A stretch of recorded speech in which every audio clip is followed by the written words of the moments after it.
大家收睇媽媽 College， 仲有2個月我就生日啦。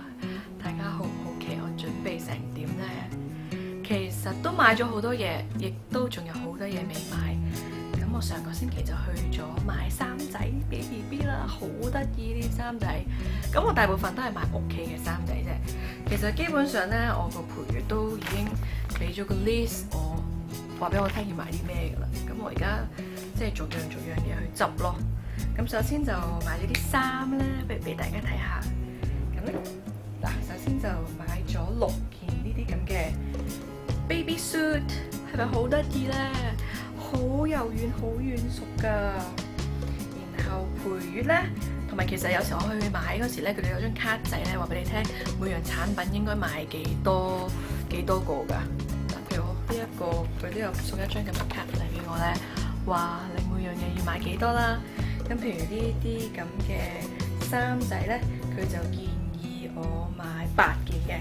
咁我個陪月都係建議我買8件嘅，不過我自己就買咗6件啫，因為我驚到時啲親戚朋友又送俾我咧，咁就會有太多啦。但係真係好得意啊，好軟熟啊！我幻想到時佢哋個大髀仔喺呢度突出嚟咧，會勁 Q 咯。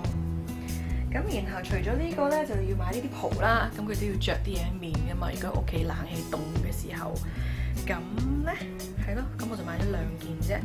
佢哋建議買2至4件嘢，不過我就買咗2件。到時睇下買下其他款式。咁然後咧，仲有當然瞓覺嗰啲袍啦。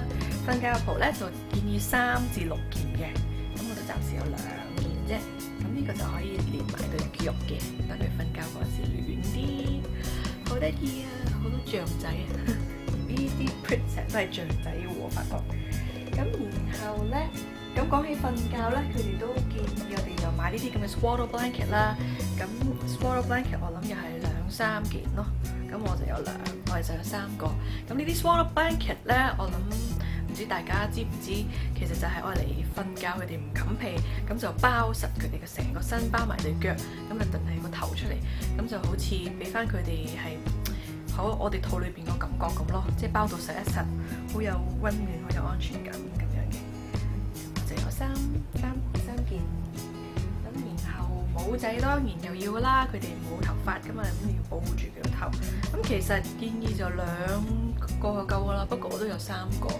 可以更換一下，反而口水肩咧我就唔夠啦，我得一個正式口水肩，然後呢啲都係好簡單咁樣攝喺度添，所以我相信我要買多幾件口水肩先夠，因為我諗佢哋都會流幾多口水下嘅。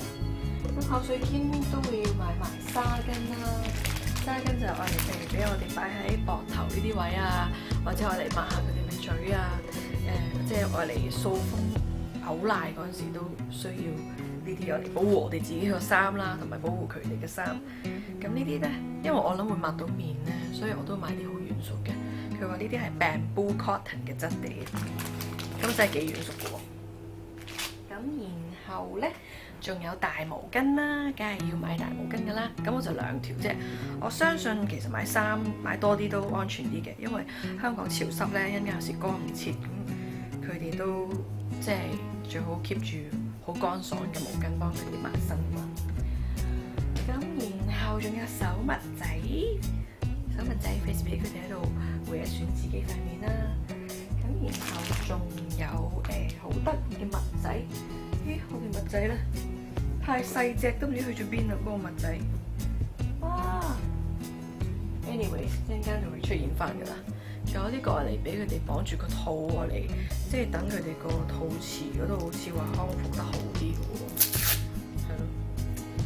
咁買咗咁多衫，當然我未洗嘅，咁我會洗過先至俾 BB 着。咁我都上網買咗一個 organic 嘅洗衫液係俾 BB 嘅 for sensitive skin， 俾大家睇下。sensitive skin 可以洗33次，冇味嘅。即係冇 chemical 嘅，係咯，應該幾好用嘅。我自己未用過，不過上網都覺得呢隻幾好，可以試下。咁然後當然仲有好多淋枕嘅 BB 洗手液啊，呢隻鴨仔好得意嘅，可以沖涼嗰陣時咧，佢下邊有一個位有嚟睇下佢啲水溫 O 唔 OK，OK 佢就會寫 OK，唔 OK 佢會寫 too hot，好得意啊覺得，唔知識玩未，但係照買咗先。然後 BB 嘅 shampoo 啦，即係當然係即係唔係會令到 BB 敏感啊，唔會流眼淚啊，又係 organic 啊，好安全嘅。其實都暫時盡量買啲 organic 嘅嘢嘅，因為費事 BB 一出世就吸入咁多唔同嘅 chemical 啊，即係做到幾多得幾多咯。咁然後仲有呢啲咯，因為我諗個個都知道呢個係必需品嚟㗎啦，就係我嚟抹下屁股啊、抹下手啊、濕紙巾咯、抹下面咁樣咯。然後奶樽、奶嘴嗰啲咧，我就唔係買咗好多啫，就係買咗2細1大嘅奶樽，然後2個奶嘴。咁培月叫我買多啲嘅，不過我心諗我餵人奶咁應該未使買咁多住啩，同埋我諗可能亦都有親戚會送俾我。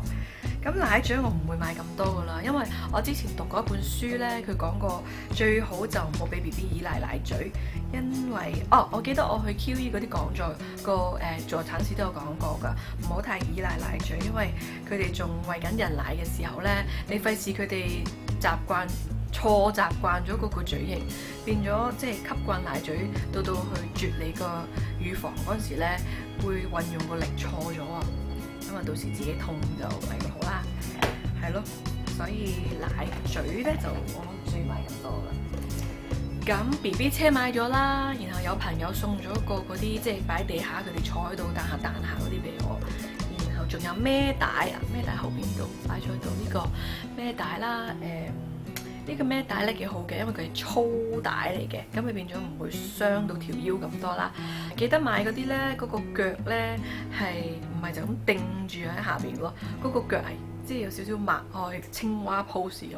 我以前以為咧啲 BB 青蛙 pose 咧壓住個大髀內側好似唔舒服咁，但我上網查過咧，原來咁樣 BB 先至承托到個上腿大腿咧，咁佢哋個腳先至會舒服啲。反而你抱住佢咧，佢隻腳條條揈好 free 嗰啲咧，反而其實係承托唔到，冇咁舒服㗎。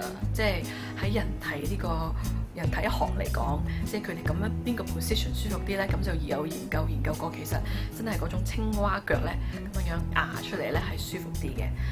然後床咧都準備好啦，嗱就係呢一張啦。咁呢張好細嘅啫，佢話0至6個月嘅啫。咁但係因為我屋企未有 BB 房，所以咧我就諗住即係將嗰個牀係可以推出推入唔同房間嘅。咁當然大部分時間就會同我老公一齊瞓啦。咁但係 in case 佢真係喊成晚咧，咁我就可以我同埋個 BB 都瞓喺客房，咁就可以唔使嘈住我老公。如果佢第日翻工嘅話，咁即係成晚喊佢冇得瞓都好慘噶嘛，咁就可以推去隔離房休息啦。咁我就可以用埋嗰間客房嚟餵奶啦咁咯。計劃就係咁啦，實質真係點就要到時先至再決定啦。咁仲有呢一個買咗呢一個袍呢個絲巾咁上下嘅嘢啦。咁未有 BB 咧，我就可以當頸巾咁樣圍住出街。好舒服，好靚，又係軟熟嘅。咁如果當我有 BB 嘅時候呢，哈哈，呢個嘢犀利啦！佢呢有個窿喺呢個位嘅，有個窿。咁我就勾起頸啦，然後呢就可以抱住 BB 喺呢度裏邊餵人奶啦。喺街嘅時候，係咪幾好呢？咁係咯，大致上就係準備到咁上下啦。咁玩具嗰啲都未買玩具，因為我都唔想買太多嘅，因為初生嬰兒我諗佢哋 basic 嘅玩具夠啦啩。因為同埋我都讀過一本書咧，即係小朋友當然最好冇俾佢睇咁多電視，同埋冇俾佢玩電話啦。咁同埋玩具咧都唔好一次過同時間俾佢玩太多，因為咁樣會影響佢哋嘅專注力。最好即係同時間即係可能玩緊2個或者3個玩具咁就算，咁佢可以 focus 玩一樣，然後之後再玩第二樣，就唔使勁多玩具去刺激佢，咁佢可以學習 focus。咁到第日佢讀書嘅時候咧，咁佢就會專注力強啲咯。咁係咯，我應該仲有好多嘢係漏咗未買嘅，咁大家不妨留意。俾我一齊分享下啦。好，講住咁多先，拜拜。